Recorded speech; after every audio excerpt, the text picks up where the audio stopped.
விழாவின் ஒரு அதிதி, உலகறிந்தவர், உலகமே அறிந்தவர், எங்கள் மதிப்புக்குரிய பெருமைக்குரிய வணக்கம் அன்பு நெஞ்சங்களே என்று எந்த மேடையிலும் தமிழர்களை அழகாக விளைக்கக்கூடிய அருமையான குரல் வளத்துக்கு சொந்தக்காரர் உலக அறிவிப்பாளர் BH அப்துல் ஹமீத் அவர்களை அன்புடன் அழைக்கின்றோம். உங்கள் அறிவார்ந்த கருத்துக்களை தருக என அழைக்கிறோம். ஐயா அவர்கள் வியட்நாம் தமிழ் மாநாட்டின் சிறப்புகளை கிட்டத்தட்ட 3 தலைமுறைக்கு மேல் தமிழை வளர்த்த பெருமை அவருக்கு இருக்கிறது. தலைமுறை தாண்டிய தமிழும் தமிழர்களும் என்ற தலைப்பில் இப்போது உங்களுக்காக உரை நிகழ்த்த வந்திருக்கிறார்.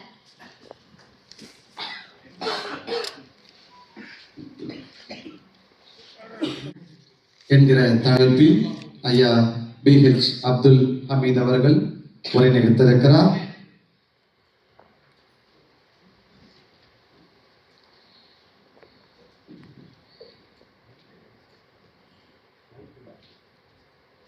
மும்மதங்களை சார்ந்து மொழியால் ஒன்றிணைந்த அன்பு தமிழ் உறவுகளே,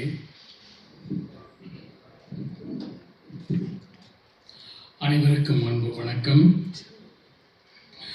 காலையில் இந்த அரங்கிற்கு வந்தேன். நேரம் போக போக பசி வந்தால் 10 பறந்து போகும். அந்த வேளையில் என்னை அழைத்து அவையில் இருப்பவர்களுடைய சாபத்துக்கு ஆளாக நேரிடமோ என்று கவலைப்பட்டு கொண்டிருந்தேன். நல்ல வேளை வயிறு நிறைந்தது. அதுபோல் உங்கள் விருந்தும் பண்பும் நம்மை மகிழ்வித்தது.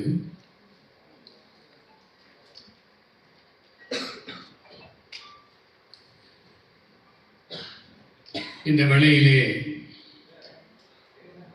பன்னாட்டு தமிழர் நடுவத்தின் தலைவராக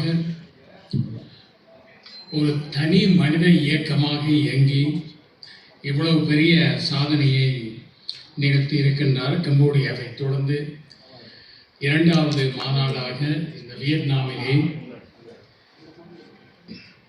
2ஆம் நூற்றாண்டிலிருந்து திருமாறன் எனும் பாண்டிய மன்னன் ஆண்ட பூமியிலே, அதுவும் தாய்மொழி திறத்திலே இந்த மாநாட்டை நடத்த ஒரு லட்சியத்தை நெஞ்சில் சுமந்து இந்தியாவின் பல மாவட்டங்களுக்கும் சென்று, தேச எல்லை கடந்து பல நாடுகளுக்கும் சென்று இந்த மாநாட்டில் கலந்து கொள்ள வேண்டிய பேராளர்களை வீடு தேடிச் சென்று அழைத்து அத்தனை சிரமங்களையும் பட்டவர். அந்த சிரமங்களின் சுவடு கூட இல்லாமல் இங்கே பொறுமையாக அமர்ந்திருப்பதை பார்க்கும்போது மகிழ்ச்சியாக இருக்கிறது. அவருக்கு என்னுடைய நன்றி கலந்த வணக்கம். வியட்நாம் தமிழ்ச் சங்கத்தின் சார்பிலே அதன் தலைவராக இங்கே வருபவர்களை அவர்களுடைய தங்குமிடம், உணவு போன்ற விடயங்களை ஒருங்கிணைத்து உதவிய சகோதரர் திரு பிரின்ஸ் லியோனார்ட் அவர்களுக்கும் என்னுடைய நன்றி கலந்த வணக்கம்.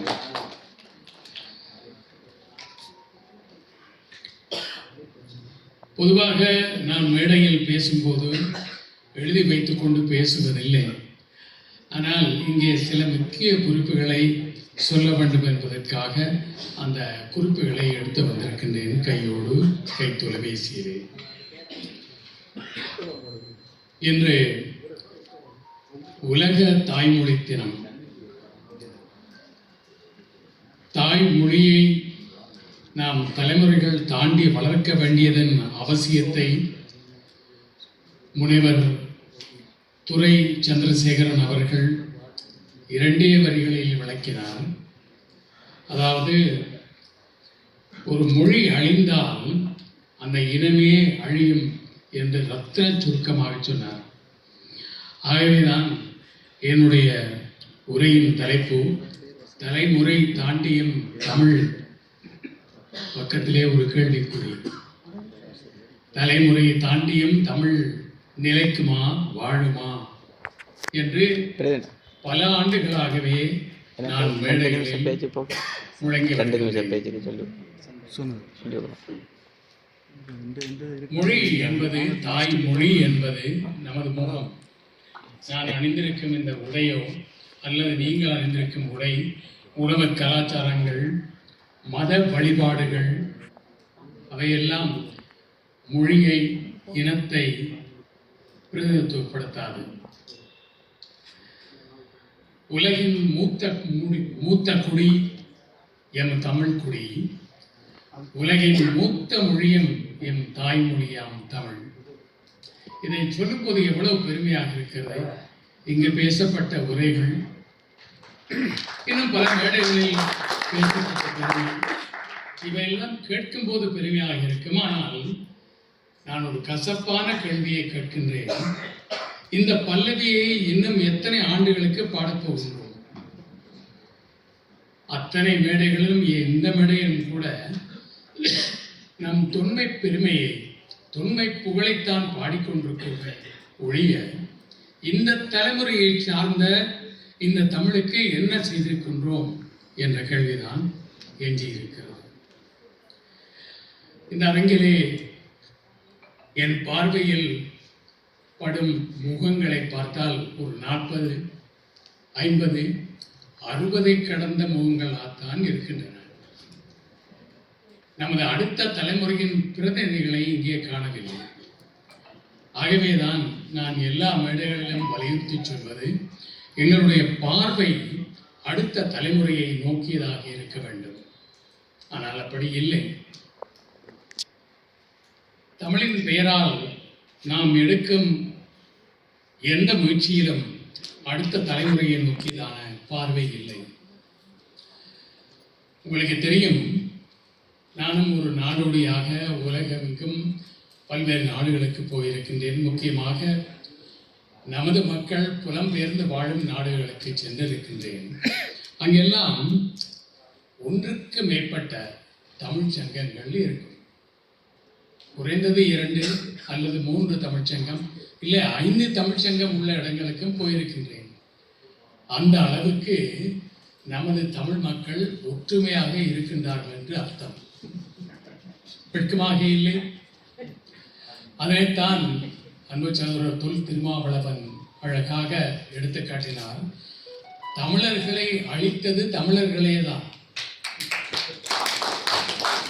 இதற்கு உதாரணமாக பாண்டிய சோழ மன்னர்களுடைய போர்களை இங்கே அவர் அழகாக எடுத்து காட்டினார்.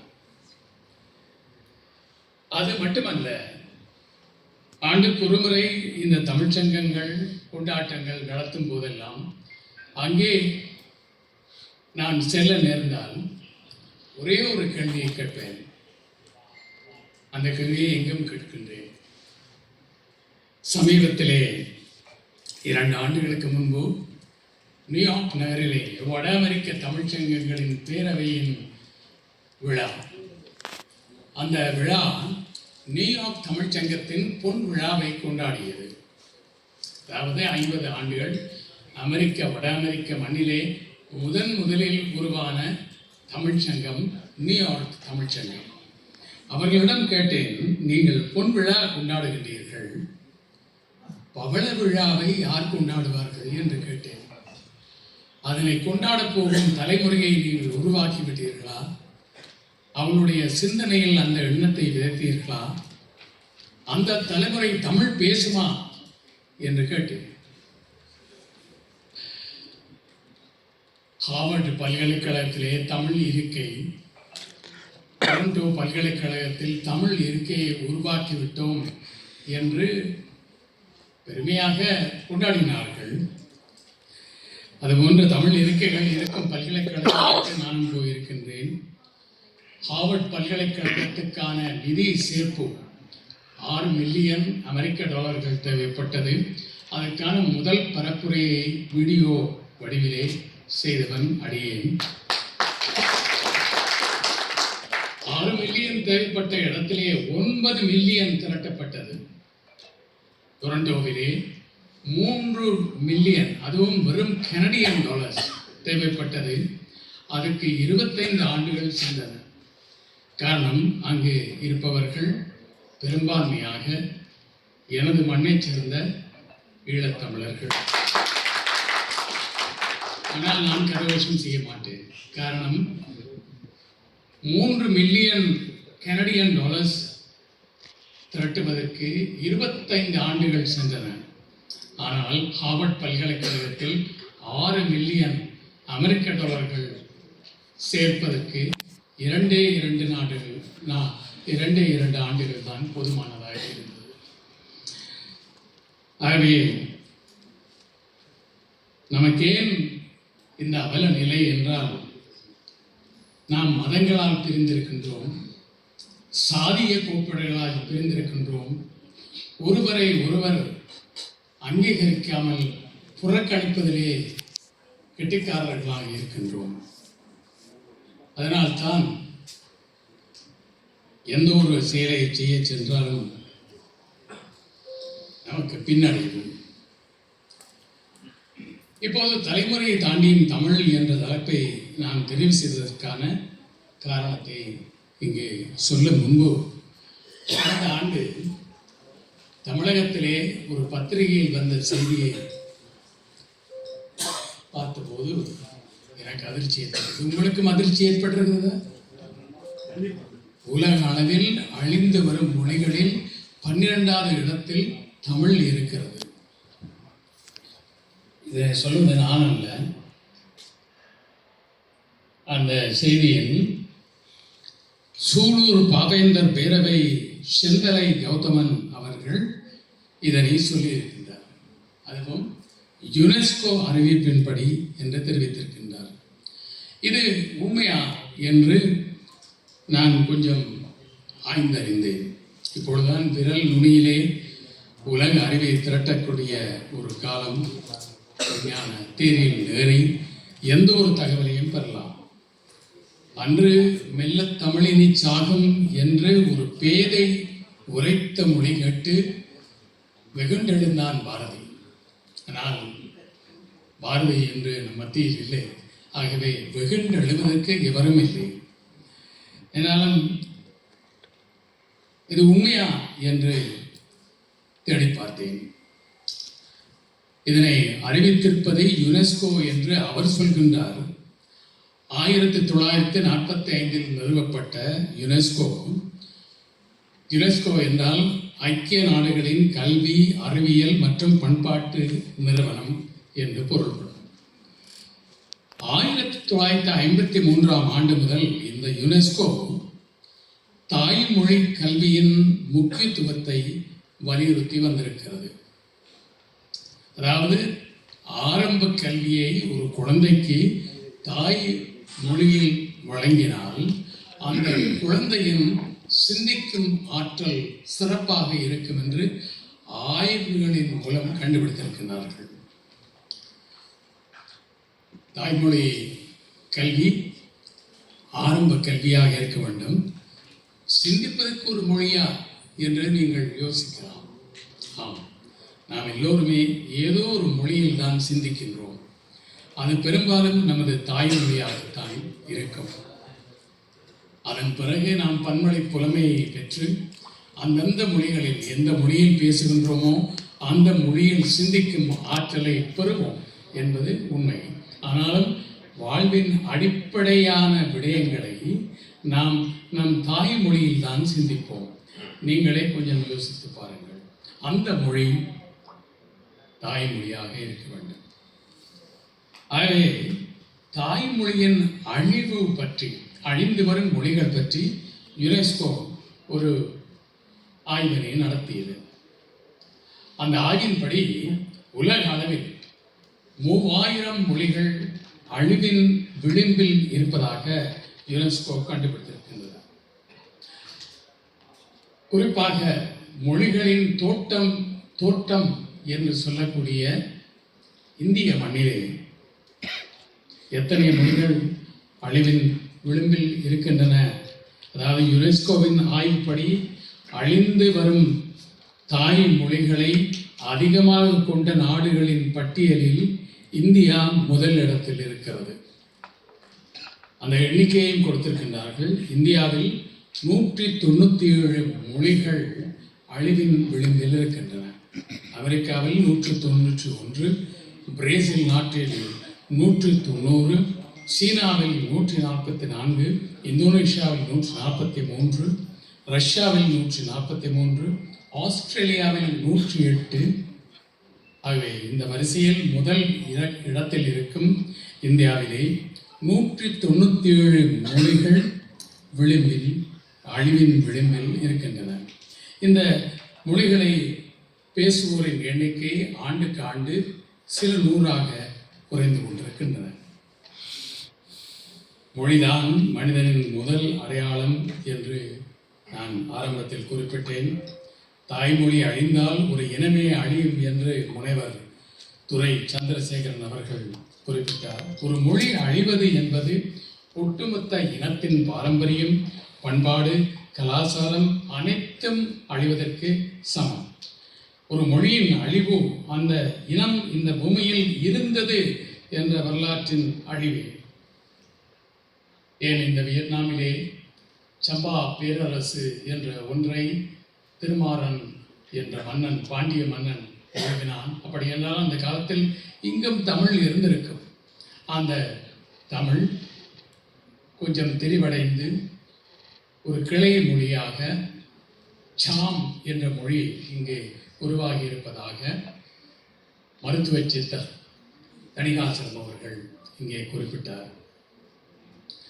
அப்படித்தான் திராவிட மொழிகளும் கூட தாய்மொழியாம் தமிழில் இருந்து திரிவடைந்து தெலுங்கு, கன்னடம், மலையாளம், துளு என்றெல்லாம் பிரிந்திருக்கலாம். வெகு விரைவில் இன்னும் ஒரு புது மொழி வரப்போகிறது. அது என்னவென்று உங்களுக்கும் தெரியும். நான் சிறிது நேரம் கழித்து அதனை பற்றி சொல்கின்றேன். யுனெஸ்கோ ஆவின்படி இன்னும் 90 ஆண்டுகள், அதாவது 2115ஆம் ஆண்டளவில் உலக அளவில் இப்போது 6000க்கும் அதிகமான மொழிகள் இருக்கின்றன என்று கணக்கிட்டிருக்கின்றார்கள். ஆனால் இந்த உலக அளவிலே 2115ஆம் ஆண்டில் 600 மொழிகள் மட்டும்தான்